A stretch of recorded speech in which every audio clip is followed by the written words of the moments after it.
সূরা আল ফজর। أعوذ بالله من الشيطان الرجيم بسم الله الرحمن الرحيم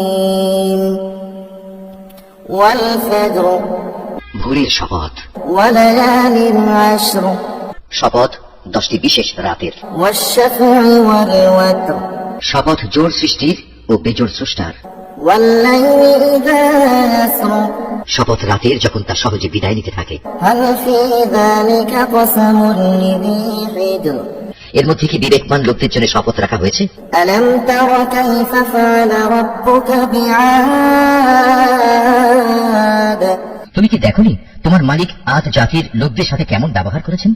إرم ذات العماد এরাম গোত্র ছিল উঁচু স্তম্ভ বিশিষ্ট প্রাসাদের অধিকারী, التي لم يخلق مثلها في البلاد জ্ঞান ও ঐশ্বর্যের দিক থেকে জনপদে তাদের মতো কাউকেই এর আগে সৃষ্টি করা হয়নি। وثمود الذين جابوا الصخر بالواد উন্নত ছিল সামুদ, তারা পাহাড়ের উপত্যকায় পাথর কেটে সুরম্য অট্টালিকা বানাত।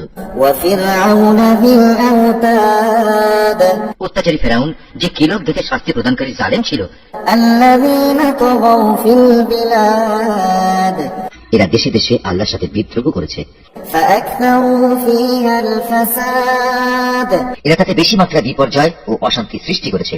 فصب عليهم ربك سوط عذاب অবশেষে তোমার প্রতিপালক তাদের উপর আযাবের কোড়ার কষাঘাত হানলেন। إن ربك لبالمرصاد তোমার মালিক এদের ধরার জন্য ওত পেতে রয়েছেন।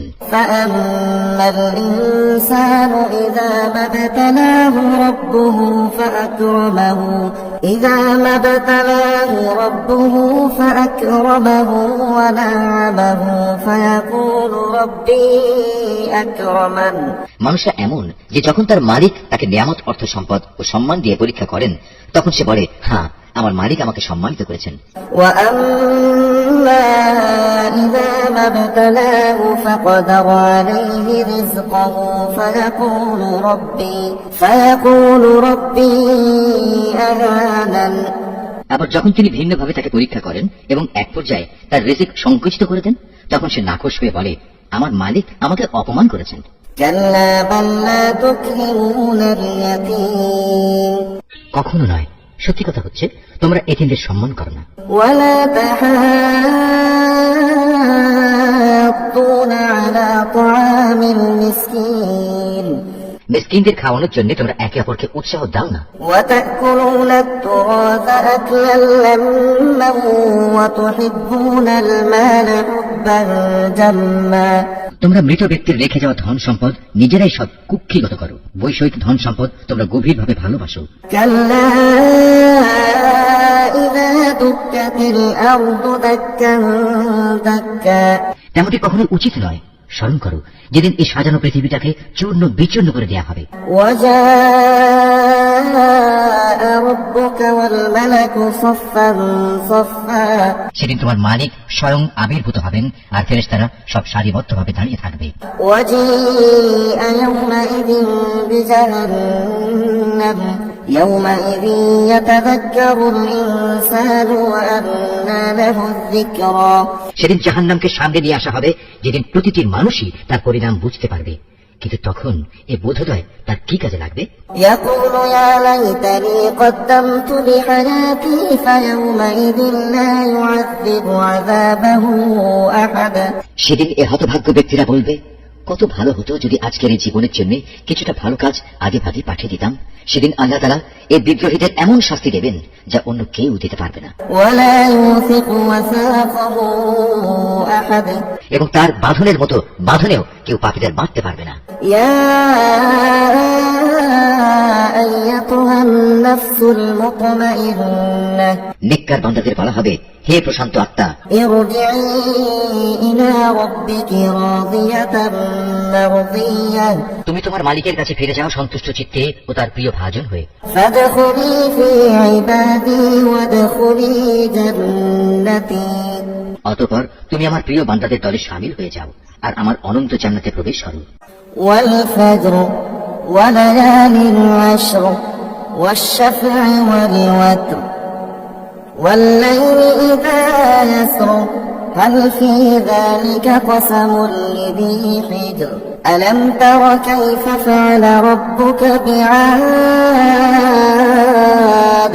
إرم ذات العماد التي لم يخلق مثلها في البلاد وثمود الذين جابوا الصخر بالواد وفرعون ذي الأوتاد الذين طغوا في البلاد فأكثروا فيها الفساد فصب عليهم ربك سوط عذاب إن ربك لبالمرصاد فأما الإنسان إذا ما ابتلاه ربه فأكرمه ونعمه فيقول ربي أكرمن وأما إذا ما ابتلاه فقدر عليه رزقه فيقول ربي أهانن كلا بل لا تكرمون اليتيم ولا تحاضون على طعام المسكين وتأكلون التراث أكلا لما وتحبون المال حبا جما كلا إذا دكت الأرض دكا دكا وجاء ربك والملك صفا صفا وجيء يومئذ بجهنم يومئذ يتذكر الإنسان وأنى له الذكرى يقول يا ليتني قدمت لحياتي فيومئذ لا يعذب عذابه أحد ولا يوثق وثاقه أحد يا